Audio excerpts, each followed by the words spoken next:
we'll start with first removing everything from the CIS system. So the airbox, the metering head, injectors, everything. We'll try to get rid of all of that today. Got about an hour of sunlight, so see how it goes. All right, so I actually already started a little bit because I had some free time earlier, but I removed the battery already, and pretty much I kind of loosened, maybe not all of them. I loosened some of the clamps, jeez, and the stabilization, cold start stuff. So everything is gonna be going. So from the battery, I'm gonna remove it so we can remove the airbox, fuel filter, which in this whole thing, you're gonna need paper towels because this stuff it's gonna leak fuel, so you gotta get rid of that. Otherwise, I'm removing this connecting to here. I think we'll have to plug these up eventually. I already did remove some of this stuff, and so let's get started.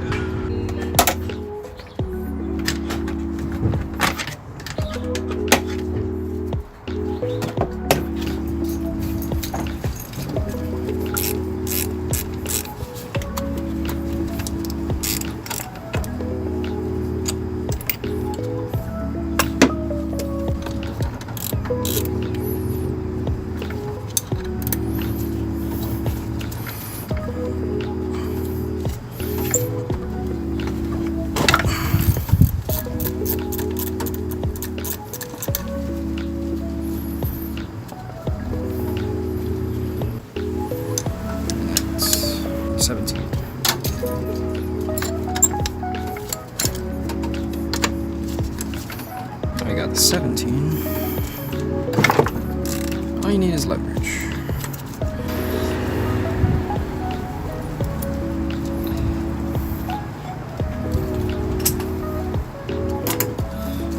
And frequency valve can finally go.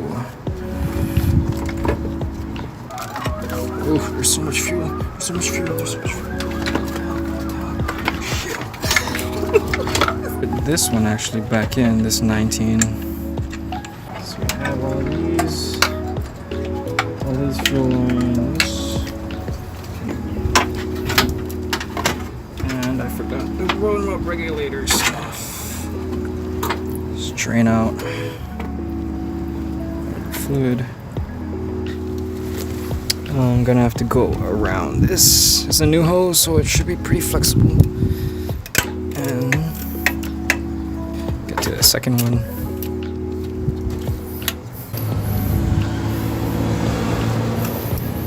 I hope it's not like stuck on there. Oh, great.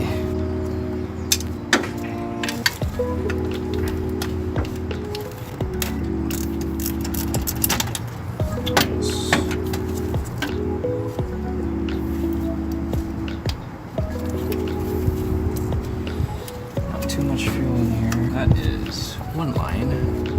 Let's get the other one. Alright. Lost the copper washer. So I'm done draining. Okay. So at this point, I want to say, oh god, fuel. Don't smell your air filter. Clip over here and just release it so you don't have to pull it off. Crazy. Right, so this is the frequency valve. These are wires. This is the return line, and this is the one that we're going to be plugging up. One, because we don't need a return line, and two, we're going to be strictly using the feed line that's going to be coming through here. So what we plan to do, there's this fitting right here. I don't know if you can see that. So what we're going to be doing is blocking off this return line. We don't need it. And then two, with this feed line, this is the one that's going to be feeding into our fuel filter, fuel pressure gauge, and the carburetor. From there, we also still need to remove the intake manifold, which is held in from the top, I guess. I don't think so. Nothing looks like it's from the top. So I guess it's from the bottom half. Oh, right there. here's where I'm assuming there's 4 because on the intake manifold that Dennis T gave, that's how many there are. We're no longer functioning off of the CIS system. It's going to be feeding everything. O2 sensor is not needed for that purpose because it wasn't mechanical fuel injection. All the air and fuel is going to be controlled specifically by the carburetor. While I'm here, I also believe I should be replacing this master cylinder. This hose no longer belongs. Penetrating fluid never hit. So it's another day, and here's an update. I've been trying to get out these hex bolts. There's 6 of them. I'll show you when it's all said and done. I'll show you where the manifold fasteners are.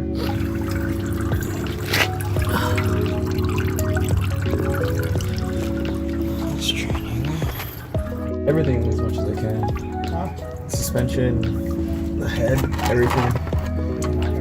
Yeah, hopefully. Maybe not all today, but some of it.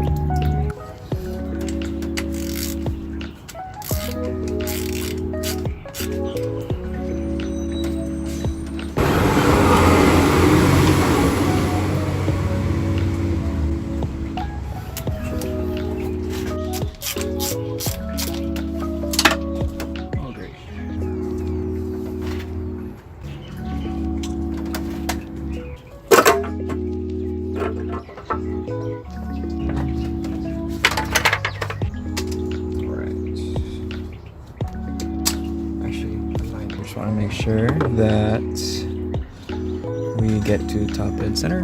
So let's turn this crank, and away we go. So what we're going for is this yellow mark right here, the timing mark. It's going to be flush with the valve cover gasket, or sorry, valve cover tensioner, which I will be replacing as well.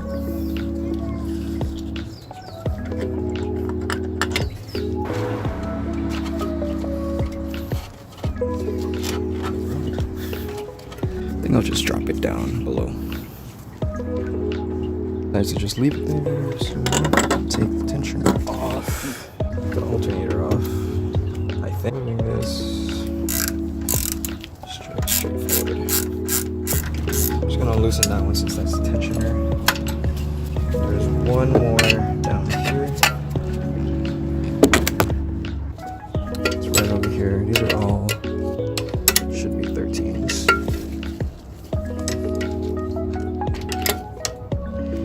Pretty sure I also put the thread locker on here. And it just drops down like that. You can take the belt off if you want.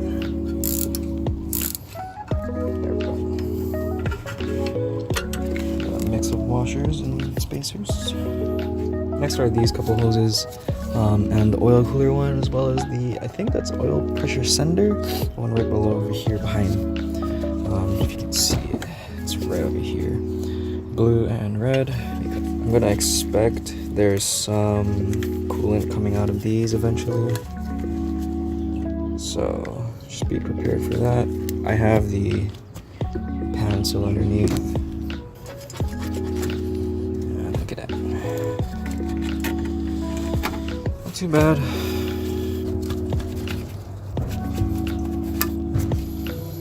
Alright, cool. Was it really on there? I don't know.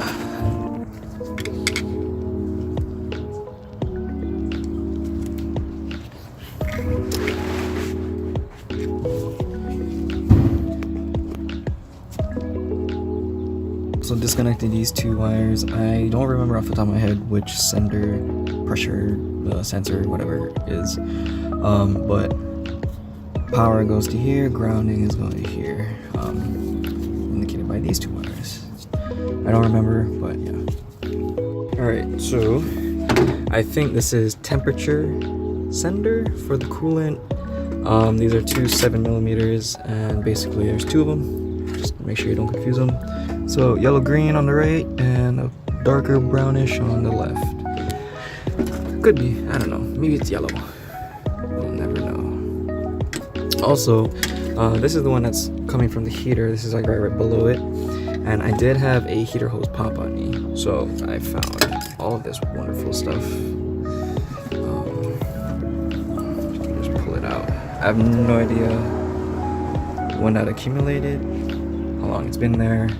Probably just corrosion. Not cool. I did have it rerouted, so I'll just go back. But good thing I'm doing the head gasket too. I mean, there's a whole bunch of stuff down here. I don't know if that's a leak, but we'll see. Looking at this a little bit more, there's something right here, a fastener holding it down to the head. I think I'll have to take this out as well. All right, trying to get the ratchet on there.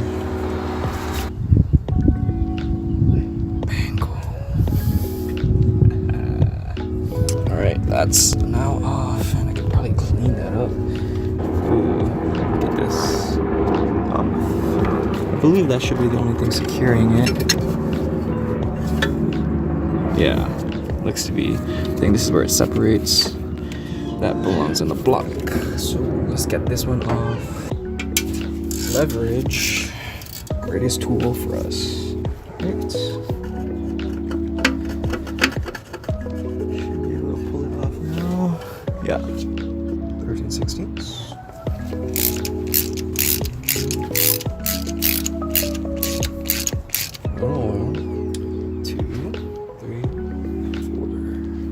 Drained, super clear because I just did the water pump and hoses, but oil drained, stud found. Pull off the spring clamps in the back. I think that'll be the last part, and we should be good to go. To my surprise, I actually don't have the spring clamp thing. It's just a two. It's going 4, 2, 1 pretty much, and these 6 bolts are the ones I actually have to take out to get it off of the exhaust manifold, and that should be the last thing to take out pretty much. Good thing they're all in there. All 6. 2, 5, 6. Alright, didn't realize it was so dirty. Clean out these holes. These are M12, so they look like those are right next to it. So M12, these are like triple square looking things. Looks like that. So start from the middle, go out in a crisscross pattern, and should be good to go.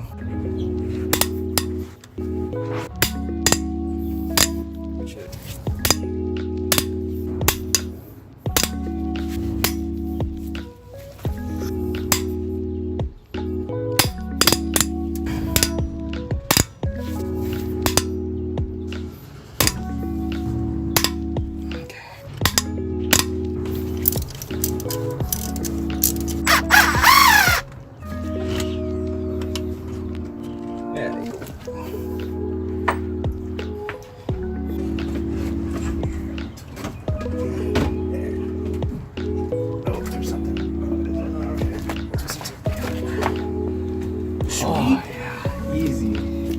Could. It's easy. Also lazy. Yeah. I mean, this will be off for a little bit. I'm still waiting for a couple more parts. So this is pretty dirty, I think. Sure. Right? But not, I mean, too bad for how it's not too bad. All this carbon buildup. Yeah. So looks like it's come. All right. So everything's finally off. Intake manifold. Oh, dude, I'm so excited. Intake manifold's off. The head's off, and the exhaust manifold's off. So I'll start cleaning this up. Get rid of this. Not really sure what I'm gonna do with it yet. Maybe make a cool weight. I don't know. The head. I'm still thinking about what I'm gonna do. I will be cleaning it for sure, but as far as if I'm gonna take it to get machined to be totally flat and all that, I'm not completely sure yet. This definitely needs a cleaning for sure. So, alright, so I'm just gonna wrap it up because the whole time I pretty much just spent it, I was just really focused on trying to get the bolts off. As far as difficulty goes, these weren't too bad. These came off the short side. There's 6 of them, so take a look at the intake manifold. This is the reason why I wanted to pull the head and to also clean this up.